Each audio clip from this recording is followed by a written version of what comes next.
Hi friends. Hi friends. இப்போதான் Dude படத்தை வந்து ஃப்ரெஷ்ஷாக பார்த்துட்டு வரோம். சரி பார்த்தோன்னே ரிவ்யூ போட்டுடலாம் தான் உடனே நம்ம ஸ்டுடியோக்கு ஒரு விசிட் போட்டோம். படத்தோட கதை வந்து நாங்கள் சொல்ல விரும்பலை. ஏன்னா எந்த ஒரு சின்ன பாயிண்ட் சொன்னால் கூட உங்களுக்கு ஸ்பாயிலரோட நீங்கள் தேட்டர் போய் பார்த்துங்க. படத்தோட பாசிட்டிவ் நெகட்டிவ் மட்டும் நாங்கள் சொல்கிறோம்.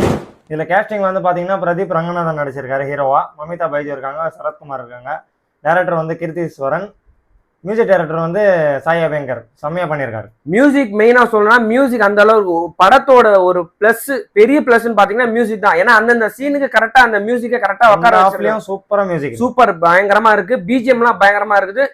அந்த சீனை எலிவேட் பண்றதே அந்த மியூசிக் தான். மியூசிக் இல்லைன்னா அந்த படத்து கொஞ்சம் டல்லா தான் இருந்திருக்கும். ஆனா மியூசிக் வந்து அந்த படத்தை ரொம்ப தூக்கி காட்டுது. அதுக்கப்புறம் இந்த படத்தோட பிளஸ்ங்கெல்லாம் நம்ம பார்த்துடலாம். படத்தோட பிளஸ் வந்து படத்தோட ஃபர்ஸ்ட் ஹாஃப் தான் பெரிய பிளஸ். அதுக்கப்புறம் படத்துல ஆக்ட் பண்ண ஆக்டர்ஸ்களோட பர்ஃபார்மன்ஸ் அதுதான் மிகப்பெரிய பிளஸ்.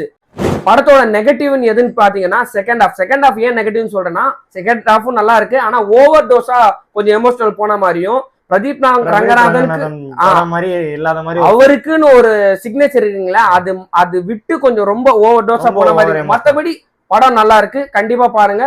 இந்த தீபாவளிக்கு மிகப்பெரிய பிளாக் பஸ்டர் கீர்த்திஸ்வரனுக்கு கிடைக்கிறதுக்கு எங்களோட வாழ்த்துக்கள். அப்புறம் இந்த தீபாவளி நல்லபடியா உங்களுக்கு அமைக்கிறதுக்கு வாழ்த்துக்கள். ஹாப்பி தீபாவளி.